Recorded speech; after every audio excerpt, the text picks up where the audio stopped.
way because information is so freely available on the internet. Mm-hmm. So in any case, there's a little bit of editorializing there, I realize, but it's also a calling to anyone that's interested in the mind and in the brain that, neuroscience is no longer the unique domain of neuroscientists. And I know that some of my neuroscience colleagues are gonna be like, oh boy, here he is, just as if it's accessible to anybody. I'm not saying you can be a neurosurgeon if you aren't trained in neurosurgery, right? But I'm not saying that you can be an advanced meditative practitioner without putting in the hours. What I am saying is that there's overlap in the Venn diagrams of these different fields. For sure. And the more collegiality, the faster and further we're gonna go as a species. Well, I think it goes back to what you were just saying a few moments ago, that we only have a language for, and I'm going to put an umbrella term here, but we only have language for the extremes of experience. So what you were saying is when you're on a hike or a walk, you don't have a term for what that feels like because it's not an extreme of being asleep or being awake. It's kind of like this in-between cerebral state that we don't have a language for. And I think that on a micro level makes sense to all of us, where we have words like I'm angry or I'm sad or I'm upset, but our word for is okay, right? Like our word for okay is okay, which isn't a great descriptor of how we actually feel. And so we're only good at describing things in extremes on a micro level. And then if you zoom out and take that on a macro level, that translates as well, where we're only good at dealing with these extremes. And when you're saying Venn diagram, it's saying, well, get away from the extremes and look at the overlaps. But I think we as a society on a micro level and at a macro level have only learned how to deal with the pendulum swing on either side or the extremes on either side. And therefore anything in the middle or the gray starts to feel uncomfortable, starts to feel it's not easy to say whether it's right or wrong. And therefore it's like, well, we're not even going to go there. And I think anyone that I've spoken to at the top of their field, you being one of them, anyone we've ever had on the show, is far more interested in the gray, is far more in the gray, and is spending far more time exploring thought that is unclear, uncomfortable, and uncertain, because that's where life really is lived, in the unpredictable. Yeah, that's the adventure. That is the adventure. That is the adventure. And I feel that that's why humans want to go to space. Like, why is everyone fascinated by space? Because it's not clear as to what it is and what's out there and where it is. And of course, not many people will get to go to space, at least for now.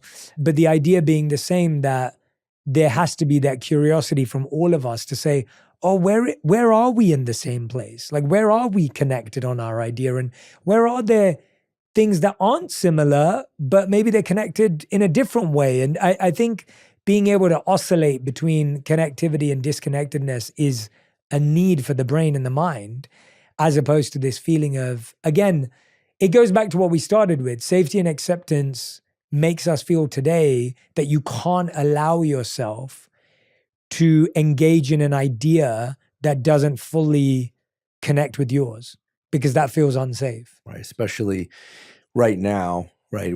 Things feel very polarized. Correct. I'm putting in a very strong vote for the League of Reasonable People, which is hopefully everybody, right? Like I don't want to sound overly sentimental, but like and maybe I'm just too emotional lately, but I am so pained by the amount of fighting that I see, that I know will not result in anything. It's not going to solve the problem for either side, right? I guess at 49, I feel old enough to say this. Like I still have hope, but that's obviously not a solution.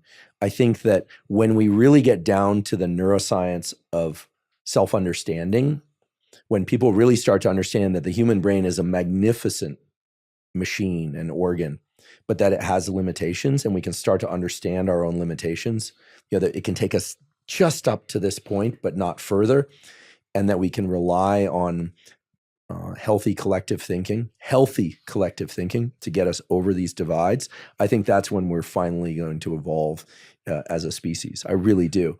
When we start being able to exit our own brain and our group think to be able to really come to solutions, because often we just think in terms of compromise and conflict, which are essential things to think about, but ultimately understanding the limits of our cognition and how emotion drives cognition is really how we're going to be able to evolve our beliefs about what's possible. And by the way, that's not meant to just be a bunch of aspirational word salad. That's like a real possibility if we can just have the self-reflection to understand we know certain things, we believe certain things, but that this neural architecture that we call our brain is limited in the extent to which it can see into the future and make the best decisions for everybody. We operate thinking that, but that's not how it works. And of course, we can't look to any one individual to solve the problem for everybody. Now, will it be AI? I don't know. That involves a lot of trust in AI. And these large language models are trained in many ways the same way that a neural network, it trains itself up, how a young brain develops and makes sense of the world. So I don't have any immediate solutions. What I do have is a piece of neuroscience knowledge that was at least new to me that most neuroscientists aren't aware of, but I think this is one of the most important discoveries in the last 100 years of neuroscience. It's a collection of studies on an area of the brain called the anterior mid-cingulate cortex. Most people have never heard of this brain area, including many neuroscientists. Talk to a neurosurgeon, they know where it is. You talk to a neuroscientist, unless they teach neuroanatomy, which I happen to, most don't know where it is in the brain. And most didn't know what it did because it hadn't been explored. And then a colleague of mine at Stanford School of Medicine named Joe Parvizi did an incredible study where he was doing neurosurgery and stimulating different brain areas as a means to try and find the location where he needed to do the surgery. And he stumbled upon an area called the anterior mid-cingulate cortex where if he stimulated with an electrode, people, because they were awake during the neurosurgery, would report feeling as if there was some conflict pressing on them. One even described it as, I feel like I'm driving into a storm, but I feel ready. I can do this. Others reported a different set of words, but the words essentially converged around the same set of subjective experiences, which are, I feel challenged, but I can do it. This kind of forward center of mass. And then other studies, separate laboratories, discovered that people that take on a new practice that's challenging for them, their anterior mid-cingulate cortex grows in volume. Other people who fail to successfully engage in a regular challenging activity, the anterior mid-cingulate cortex didn't increase in volume in the same way. So very interesting brain structure. And there's, I would say, about a dozen or so really quality studies in humans, a bunch in animal models, but there are a bunch in humans that point to the anterior mid-cingulate cortex as a site in the brain associated with the feeling of tenacity and willpower to push through. It's heavily interconnected with the dopamine reward system, heavily connected, frankly, with a lot of different brain areas. It's a hub for a lot of inputs and outputs. So what do we know about the anterior mid-cingulate cortex? Perhaps most interesting of all is that this is the brain area that seems to preserve its size and even grow in size in what are called superagers. Superagers are people that maintain their cognition later into life. These are people that don't undergo the normal age-related decline in cognition, separate from Alzheimer's type dementia. You know, everybody as they get older develops less working memory, the ability to keep ideas in mind in the short term. Superagers seem to overcome all that. And they live longer. So you could say, well, this is a case of reverse causality. They live longer, so they have a bigger brain area called the anterior mid-cingulate cortex. We don't really know what the direction of causality is. It could just be correlation.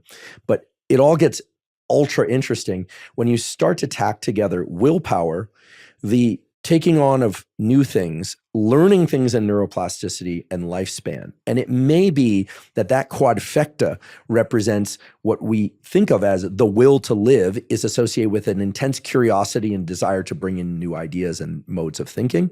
And new ideas and modes of thinking then feed back on our feelings of how we could gain reward, internal reward, of course, dopamine being the universal currency of reward, as a means to move forward. What does this mean? This means that everybody, I believe, can become a better human being by taking on challenges. What is a challenge that can grow the anterior mid-cingulate cortex?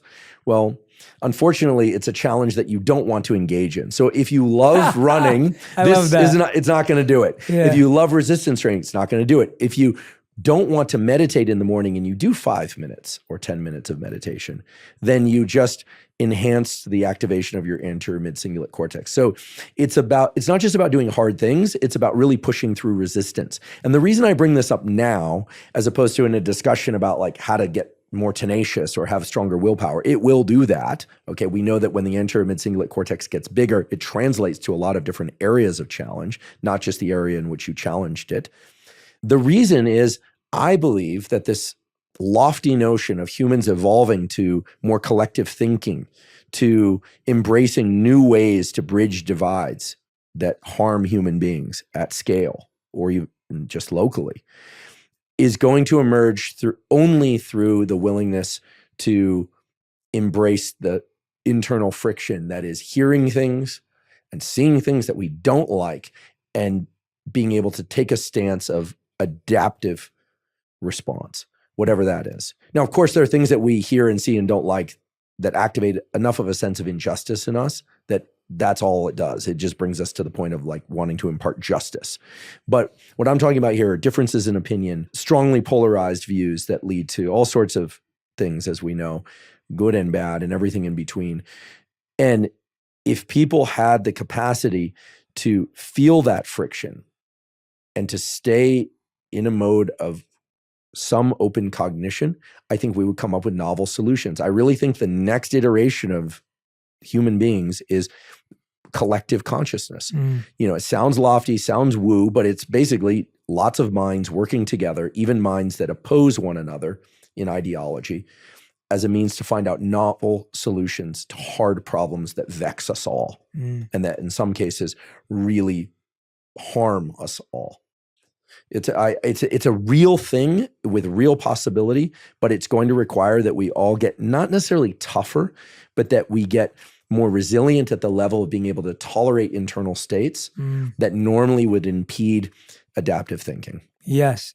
And the ability to engage in uncomfortable thinking. And I love that definition that you gave. I saw this brilliant quote the other day on social media, and it was from a Christian page or a post, and it said the essence of Christianity is not learning to love Jesus, but learning to love Judas. And I was thinking how brilliant that was, because it goes back to that point of what's uncomfortable. Like it's easy to love the good person. It's learning to love or understand at least the person who may have done, something that you didn't recognize or didn't understand or didn't fully connect with. And I think often we see that and we think, oh, but then there's no accountability, there's no this, there's no that. But really what we're saying is, are we willing to do, as you said, the most challenging thing, which is something you don't enjoy doing? It's not something you're excited